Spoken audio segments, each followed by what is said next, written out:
Alhamdulillah, alhamdulillahilladzi anzalal Qur'an hudal linnasi wa bayyinatin minal huda wal furqan. Wassalatu wassalamu ala asyrafil anam sayyidina wa maulana Muhammad wa ala alihi wa ashabil kiram. Amma ba'du, puja dan puji syukur kehadirat Allah SWT yang mana sore hari ini kita masih dapat bertatap muka di sini atau bertawajuh di sini dalam rangka peringatan Maulid Nabi Muhammad SAW 1443 Hijriah yang digelar oleh Liga Pekerja Migran Indonesia. Semoga kehadiran kawan-kawan semuanya di sini bernilai ibadah. Yang kedua, sholawat serta salam mari kita sanjungkan kepada Rasulullah Muhammad SAW yang selalu kita nanti-nantikan syafaatnya di hari pembalasan kelak. Allahumma amin. Sesuai dengan temanya hari ini adalah jadikan peringatan Maulid Nabi ini sebagai suri tauladan yang baik, terus juga bagaimana kita peduli dengan sesama. Tadi sudah diangkat oleh koordinator LIPMI ya, Liga Pekerja Migran Indonesia, Mbak Pur, bagaimana kita sebagai anggota LIPMI peduli dengan sesama. Tadi inti daripada pidatonya Mbak Pur. Namun di sini saya hanya ingin menambahkan sedikit bahwa memang Rasulullah itu lahir pada 12 Rabiul Awal ya. Tahunnya disebut tahun gajah karena saat itu saat yang bertepatan dengan pasukan gajah yang akan menghancurkan Ka'bah. Namun karena ada daripada ini ya burung ababil yang telah menghancurkan pasukan tersebut dengan menjatuhi batu, dan batu tersebut diambil dari neraka ya, dan dijatuhkan kepada semua pasukan gajah sehingga semuanya lari dan akhirnya Ka'bah bisa terselamatkan. Kenapa saat itu disebut sebagai tahun gajah? Karena memang ada pasukan gajah yang akan menghancurkan Ka'bah. Bahkan sampai saat ini Ka'bah itu menjadi kiblatnya seluruh umat Islam di dunia, bener enggak? Jadi mereka yang berada di timurnya Ka'bah berarti kiblatnya menghadap ke barat. Tapi kalau mereka yang penduduknya ada di sebelah baratnya Ka'bah berarti sholatnya menghadap ke timur. Kalau mereka yang berada di sebelah selatannya Ka'bah berarti sholatnya menghadap ke utara dan sebaliknya itu. Kenapa itu kiblat itu memang sebagai Ka'bah itu sebagai satu-satunya kiblat daripada umat Nabi Muhammad di seluruh dunia. Nah, Rasulullah itu adalah memang sudah dinas di dalam Al-Quran ya, dinas di dalam surat atau salah satu surat di dalam Al-Quran yang berbunyi laqad kana lakum fi rasulillahi uswatun hasanah liman kana yarjullaha wal yaumal akhirah wa dzakarallaha katsira. Yang artinya apa? Yang artinya bahwa sungguh telah ada pada diri Rasulullah itu suri tauladan yang baik bagi mereka, yaitu orang-orang yang mengharapkan rahmat dan juga kedatangan hari kiamat, dan dia banyak menyebut asma Allah. Kenapa itu ketika siapapun yang menjadi MC atau siapapun yang mereka mau pidato, biasanya di awalnya pasti disebutkan semoga kelak kita akan mendapatkan syafaatnya daripada Kanjeng Nabi Muhammad.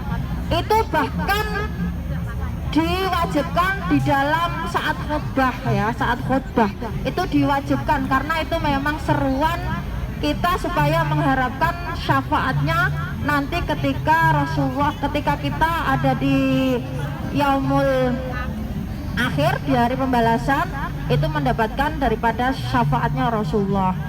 Salah satu contoh Rasul itu peduli dengan sesama Saat itu ketika beliau tahu ada seorang nenek tua ya, dia ini selalu ini menghina Rasulullah, tapi beliau itu buta.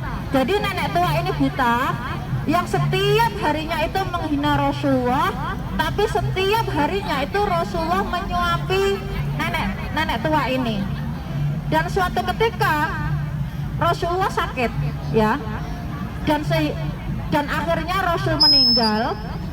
Ketika Rasul meninggal, maka yang menyuapi nenek tersebut itu digantikan oleh sahabat Rasul atau namanya Khulafaur Rasyidin.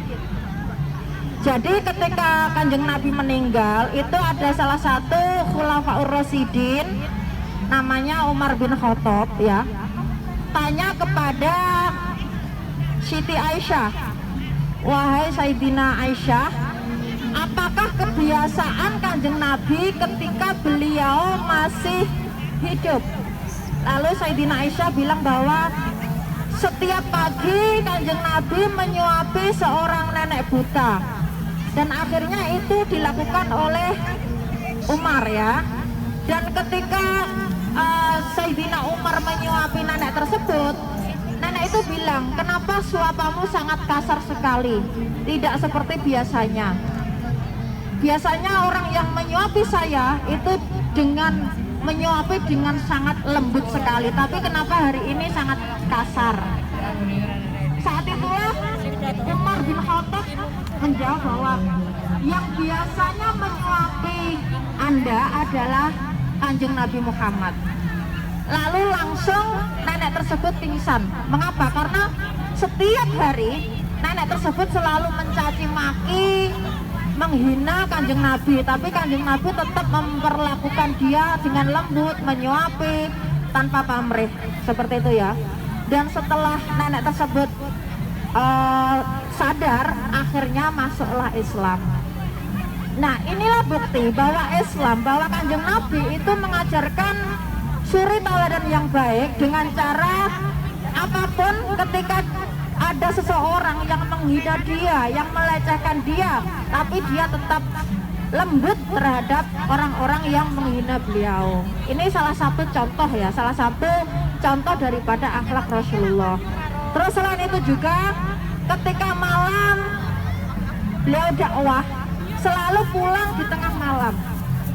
Pulang di tengah malam sudah barang tentu istri-istrinya sudah pada tidur, dan dia tidak pernah gebrak pintunya ya, tapi dia hanya tidur di depan pintunya dengan hanya ini tikar yang itu slayernya beliau hanya untuk alas tidurnya. Ini bukti bahwa Kanjeng Nabi itu sangat lembut terhadap istri-istrinya, walaupun tengah malam beliau tidak pernah berani membangunkan istrinya yang sudah terlelap. Gitu ya. Jadi akhlak-akhlak inilah yang perlu kita contoh.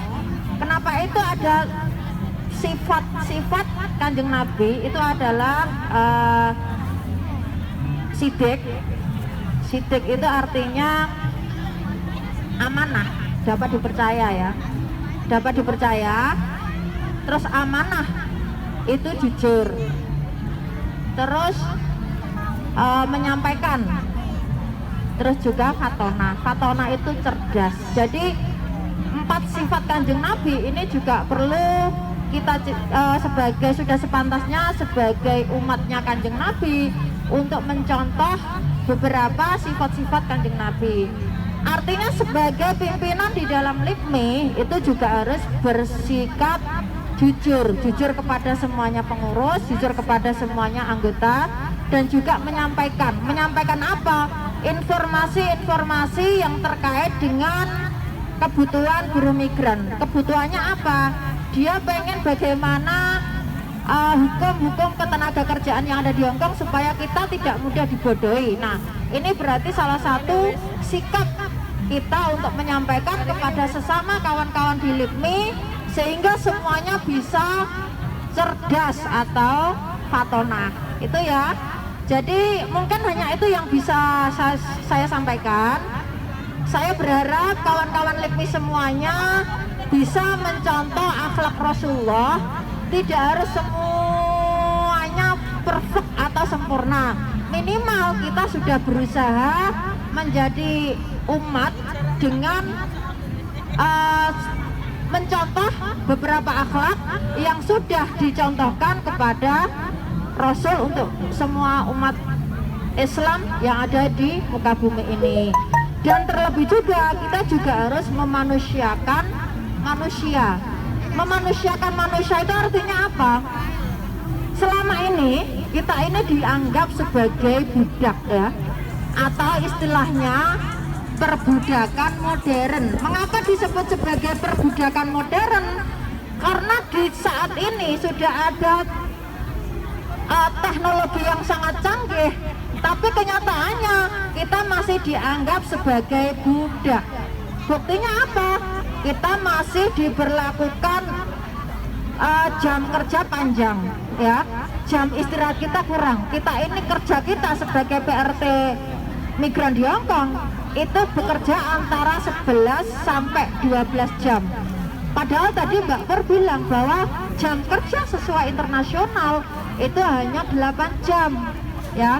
Kalau kita kerja lebih dari 8 jam dan tanpa bayaran, tanpa ada uang lembur, itu artinya perbudakan. Mengapa disebut perbudakan modern? Karena di saat orang sudah pegang iPhone, orang sudah pegang iPad, orang sudah pakai sepatu jenggot, tapi kenyataannya masih diperlakukan seperti budak. Itulah disebut perbudakan modern ya. Jadi harapan saya kawan-kawan LIPI juga terus untuk belajar bagaimana kita tahu tentang hukum-hukum ketenagakerjaan di Hong Kong dan terus merekrut anggotanya sehingga LIPI semakin besar, LIPI semakin jaya. Ketika LIPI besar, ketika LIPI jaya, maka perjuangan apa yang menjadi tuntutan kawan-kawan LIPI segera ada solusinya, begitu ya. Oke, sebelum saya tutup, mari kita menghadirkan arwah Kanjeng Nabi ya, dan kepada kawan Diana ya untuk ini menemaniku untuk bersolawat. Ada mic-nya yang lain ya? Diana. Diana monggo. Tes. Cek.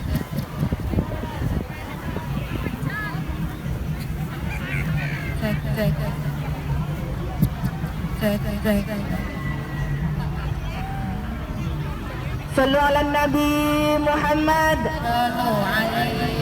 Ya Allah ya Muhammad ya Abu Bakar ya Siddiq ya Umar Utsman Sayyidina Ali Siti Fatimah binti Rasuli Allah ya Nabi berjalan ya. Salam alaika ya Rasul, salam alaika ya Habib, salam alaika.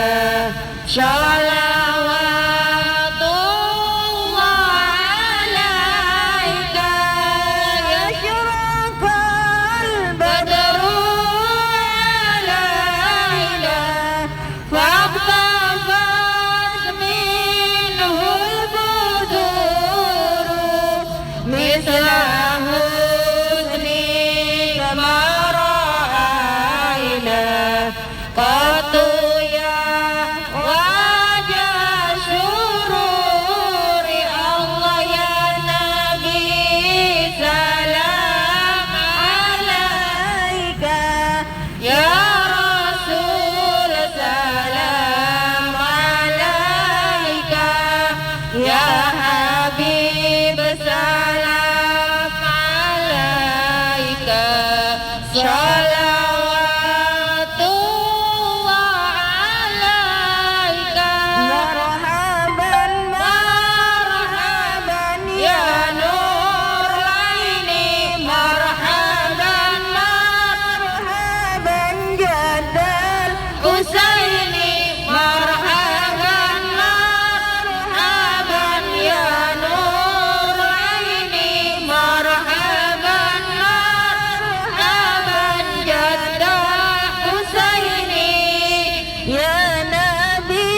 من ثنيات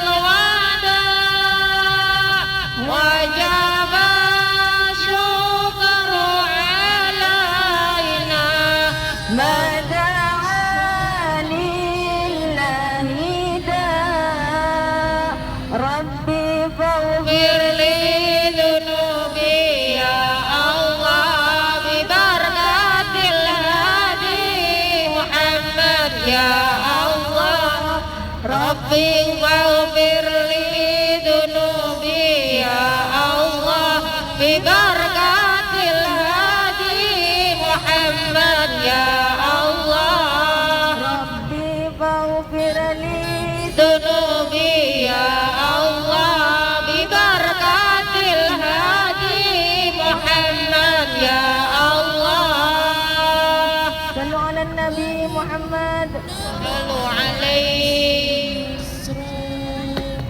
Oke ya, mohon diamini ya. Ini sekaligus kita berdoa. Allahumma sholli ala sayyidina Muhammad wa ala ali sayyidina Muhammad. Walhamdulillahi rabbil alamin.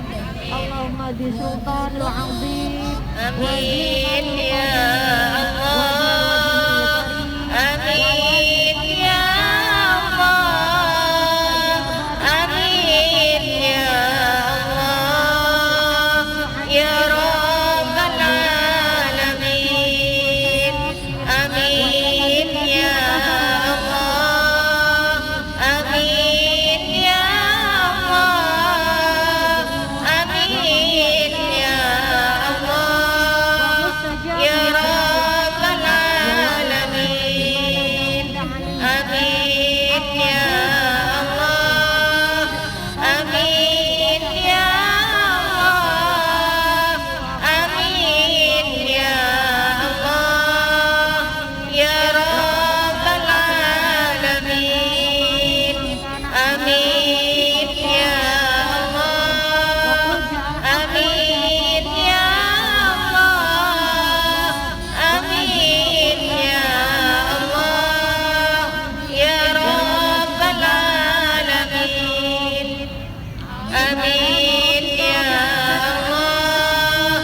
Amin ya Allah.